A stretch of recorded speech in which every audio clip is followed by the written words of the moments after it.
Au risque que ça vous semble surprenant, avec mes patients, je parle presque jamais du passé. C'est-à-dire que discuter de tonton, papa, tata, maman, la petite sœur quand t'avais 4 ans, ça peut être utile parfois pour certaines problématiques, mais il y en a aussi beaucoup d'autres où en fait votre passé vous le connaissez par cœur, vous savez exactement tout, mais vous savez pas comment est-ce que vous pouvez faire à partir de maintenant pour avancer. Et c'est pas ne pas avoir bien compris, c'est ne pas savoir comment faire autrement. Et la raison pour laquelle moi en tant que thérapeute, je gratte rarement le passé, c'est parce que je trouve que justement les gens ressassent déjà assez comme ça et que ce serait plutôt utile que j'en rajoute pas trop. Et donc je me suis dit que ça pouvait être un bon sujet de vidéo. Donc si jamais vous avez tendance vous aussi à ressasser le passé et avoir du mal à sortir de cette boucle infernale, regardez cette vidéo parce qu'a priori je devrais vous donner 2-3 petits conseils qui peuvent vous aider. Première chose que je vous encourage à faire quand vous êtes en train de ressasser, c'est de ne surtout pas vous distraire. C'est-à-dire qu'à ce moment-là, vous êtes empêtré dans des pensées du passé, vous refaites des mauvais films, vous vous demandez pourquoi encore et en fait ces images-là, elles viennent vous accaparer.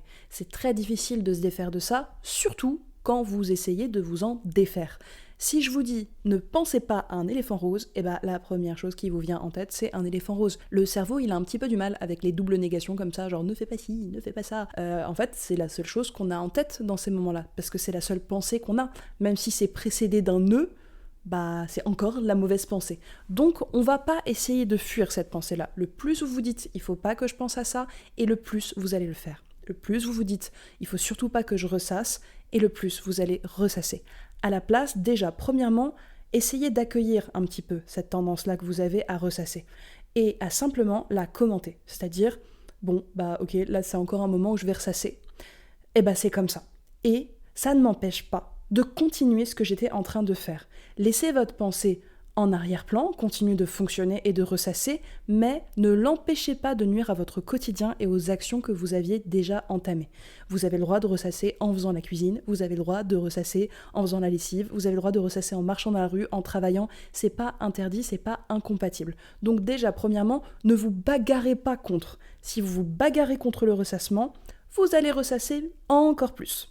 Ça a une fonction en plus le ressassement, c'est pas juste là pour vous emmerder. La nature a assez peu prévu de choses qui servent à rien, c'est juste que des fois le système il s'emballe un petit peu et l'information elle tourne en boucle et ça s'aggrave, mais en soi l'idée de base elle est pas forcément si négative que ça.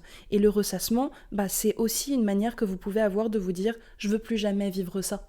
C'était trop douloureux. Ou alors d'essayer d'évacuer la peine que vous pouvez avoir parce que comme vous êtes un petit peu empêtré dans vos sentiments et que ça vous ferait du bien de décharger, le ressassement vous permet d'aller piocher là-dedans dans ces souvenirs-là pour évacuer. Il peut y avoir comme ça plein d'intérêts à ressasser, étonnamment. Et donc, si vous chassez uniquement le ressassement sans rien donner à la place, bien évidemment que la situation va empirer. Et si la situation empire, que vous n'avez pas ce dont vous avez besoin, et que votre corps, tout ce qu'il a trouvé jusqu'à présent, c'est ressasser, vous allez ressasser encore plus fort. Donc, première chose, on ne se bagarre pas contre l'envie de ressasser. On essaye déjà de l'accueillir. Et là, on va passer à la deuxième étape. Parce que la première, techniquement, elle n'a rien résolu. Elle a juste évité que la situation empire et à la rigueur, elle vous permet au moins que ça vous handicape pas trop pendant le quotidien et que vous puissiez continuer d'avancer, que vous ne souffriez pas trop du fait de ressasser. Mais ça va pas retirer le ressassement. Ce qui va le retirer, c'est de régler le problème qui vous fait ressasser. Et donc, la deuxième technique, la deuxième astuce, elle va nous permettre ça. Elle va aller beaucoup plus loin, on va se servir du ressassement pour aller trouver les réponses aux problèmes que vous avez. On va passer de pourquoi à comment. Je vais vous donner un exemple. Vous êtes en train de ressasser sur la dispute que vous avez eue avec votre mec ou votre nana hier soir, et il a dit ci, elle a dit ça, gna gna gna, c'était désagréable, vous refaites le film, vous repensez à tout ça, ça vous fait repenser à toutes les autres fois avant où il y a eu ci ou ça, vous refaites vraiment toutes les mauvaises expériences en boucle, et en général dans ces moments-là, il y a beaucoup de pourquoi.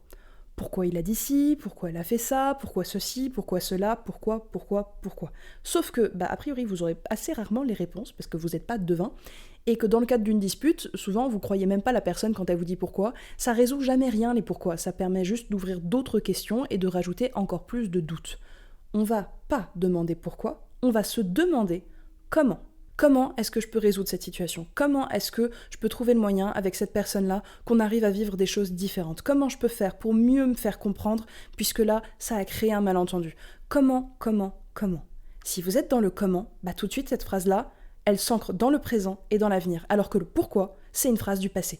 Pourquoi ça s'adresse pas à plus tard ? Pourquoi ça s'adresse à avant ? Alors que comment, ça s'adresse à qu'est-ce que je fais maintenant pour plus tard. Là, on est dans l'action et là, on arrive à se servir du ressassement qui est la source, qui vient dire j'ai bobo là, c'est difficile ici, et on va voir comment est-ce qu'on peut arranger les choses. Et quand on arrange un problème, en général, on ressasse pas dessus. C'est-à-dire que vous n'êtes pas encore aujourd'hui à ressasser sur des problématiques que vous aviez quand vous aviez 4 ans et qui aujourd'hui vous touchent plus spécialement. On ressasse pas sur les choses qui font plus mal aujourd'hui. Donc, si vous voulez plus ressasser, faut régler les problèmes qui vous font encore mal aujourd'hui. Même des fois, on a un truc qui nous fait mal vis-à-vis de quelqu'un, et quand ça fait mal, on essaye de trouver toutes les sources de toutes les choses que la personne aurait pu faire, et on se les met en boucle, alors qu'en fait, il y en a très peu qui ont vraiment un rapport. Et donc, il y a plein de fausses douleurs qui disparaissent quand vous avez résolu la principale. Ça peut aussi faire comme ça un effet de cascade. C'est pas que vous avez beaucoup de choses à régler, c'est que vous avez vraiment les plus douloureuses qui font mal aujourd'hui à régler en priorité. Et le troisième point que j'ai envie de vous faire voir aujourd'hui, c'est le fait que ressasser, c'est très différent de être triste. Il y a des gens des fois qui pensent qu'ils ressassent alors que simplement ils sont tristes à propos de quelque chose et ils y pensent. Si quelqu'un vous a dit quelque chose qui a été très douloureux à recevoir la semaine dernière, ça me dérange pas spécialement que quand vous y pensez, vous êtes pas bien. C'est pas que vous ressassez, c'est juste que vous êtes impacté. Il y a quelque chose de récent qui est arrivé, qui vous a fait du mal, et la blessure, elle n'est pas encore tout à fait refermée. Dans ces cas-là, en fait, ce serait un peu trop exigeant vis-à-vis de soi-même de se dire « je voudrais pas être impacté ». C'est pas du ressassement parce qu'en fait, il y a un impact et ça traîne un petit peu, quelques jours, peut-être quelques semaines en fonction de la gravité de l'acte, mais il y a simplement une conséquence à un acte qui a été commis. Ressasser, c'est pas pareil. Ressasser, c'est je tourne en boucle. Le truc a déjà refroidi depuis longtemps et je le repasse au micro-ondes encore et encore. Et en fait, je descends en termes d'intensité émotionnelle, je me suis calmée, mais quand j'y pense, je me refais monter et je redescends et je me refais monter et c'est moi qui le provoque, c'est pas l'extérieur. Quand il se passe un événement extérieur et que ça vous impacte, c'est normal de pas aller bien. Et en fait, il faut sortir de ce truc-là, de cette espèce d'injonction à aller bien tout le temps et à jamais penser à des choses mauvaises, alors qu'en fait, vous avez pas trop le choix. Déjà, premièrement, on ne choisit pas spécialement la manière dont on se sent. Et en plus de ça, retirer cette partie-là de vous, c'est retirer une grosse partie de votre humanité. Vous avez besoin d'être impacté, parce que être impacté par les choses, positivement comme négativement, ça vient construire la personne que vous êtes, les choix que vous allez faire, et ça vous aide aussi à vous dire, ça je veux plus jamais le revivre, comment je peux faire pour plus le revivre. Et il y a besoin d'être impacté, il y a besoin d'être parfois triste, parfois en colère, parfois déçu. Il ne faut pas supprimer ces sensations-là et vous dire tout de suite, parce que j'ai plein de patients qui se disent ça, dès qu'ils vont un petit peu mal et qu'ils repensent à des événements difficiles, ça y est, je ressasse et je tourne en rond. Pas forcément. La distinction entre les deux, c'est est-ce que je réchauffe le truc encore et encore et encore, ou bien est-ce que simplement j'ai une réaction à ce qui vient de se passer. Si vous avez un doute de est-ce que vous êtes entre l'un et l'autre, la chose que vous pouvez faire, c'est tout simplement remettre du rythme, justement. C'est vous remettre en mouvement dans la vie, c'est vous autoriser à craquer un petit coup, à pleurer, à vous énerver, à laisser un petit peu d'émotionnel sortir parce que vous en avez besoin, et ensuite à vous dire, allez maintenant j'avance, j'essaye de trouver une solution et d'avancer. Si la chose passe parce qu'on a remis du mouvement, super, c'est qu'effectivement, vous avez été impacté, on a résolu ça, ça a pu tranquillement s'évacuer, et tout va bien. Si malgré tout, vous revenez à la charge, là, c'est qu'effectivement, vous êtes en train de me réchauffer le truc et de ressasser. Dans le ressassement, en fait, il y a un truc où vraiment, limite, on se complaît. En fait, on est débordé par ce qui se passe, par nos pensées, et en général, ça nous rend un petit peu aigris. C'est des moments dans lesquels on n'a même plus envie de repenser à autre chose, on peut nous donner des bonnes options et on n'en veut pas, alors que quand on est triste, c'est pas qu'on veut pas des bonnes options, on n'est pas contre, on n'est pas en train de se bagarrer, par contre on est juste trop fatigué pour les prendre. Il y a vraiment une différence d'intensité. Dans le ressassement, il y a un truc de type schtroumpf grognon, gna gna gna, gna gna gna gna gna gna, très désagréable, alors que dans la tristesse, c'est plus, je sais pas quoi faire.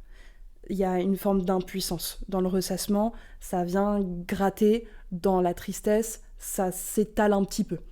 Ça aussi, ça peut vous permettre de bien faire la distinction entre les deux. Et donc vraiment, quand vous êtes dans la tristesse, je vous encourage très très fortement à vraiment plonger dans votre émotion pour en ressortir de l'autre côté et pour l'avoir vraiment évacuée. Parce que si vous accumulez, là, vous prenez le risque, effectivement, que plus tard, vous vous mettiez à ressasser parce que vous n'avez pas pleinement traversé ce que vous aviez à traverser, qu'il y a des petits restes de douleur par-ci, par-là, et que comme vous n'avez pas trouvé le moyen de les évacuer, comme je vous le dis tout à l'heure, une des raisons pour lesquelles on peut ressasser des fois, c'est pour essayer de réactiver un peu ça et finir de l'évacuer. Donc voilà, faites attention à ça, et pour éviter de tomber dans le ressassement, on peut agir bien avant en acceptant ces émotions plutôt que de les ravaler.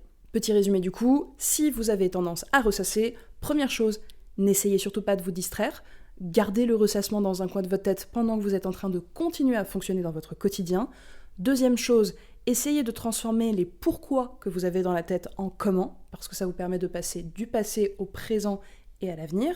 Et enfin, quand vous avez une émotion, traversez-la pleinement pour éviter qu'elle s'accumule et que ça crée du ressassement plus tard, parce qu'il y a une vraie distinction entre les deux, et je vous assure qu'il vaut mieux être pleinement triste plutôt que de vous taper le ressassement, parce que c'est quand même pas la même énergie à dépenser pour réussir à passer de l'autre côté. Alors je sais que dans des vidéos comme ça, c'est assez général, parce que parler du ressassement, c'est hyper large, alors que peut-être que vous avez une manière bien précise de ressasser, des questions que vous avez, des choses que vous comprenez pas, et vous êtes un cas particulier, et j'ai pas non plus envie de vous manquer de respect et de dire c'est comme ça pour tout le monde, donc si jamais vous avez besoin d'aide là-dedans et de sortir de votre ressassement et que vous savez pas comment faire, n'hésitez pas déjà à poser vos questions dans les commentaires, ça me permet d'affiner les vidéos, mais aussi si vous voulez de prendre rendez-vous avec moi. Je vous ai mis un lien dans la description, comme ça on pourra prendre 1 heure pour discuter profondément de vos problématiques et puis que je puisse vous donner des réponses qui sont vraiment ajustées à votre situation particulière et puis qu'on puisse en prendre soin pour que vous puissiez avancer sereinement. En attendant, je vous remercie d'avoir regardé cette vidéo jusqu'au bout et puis je vous dis à tantôt pour la prochaine.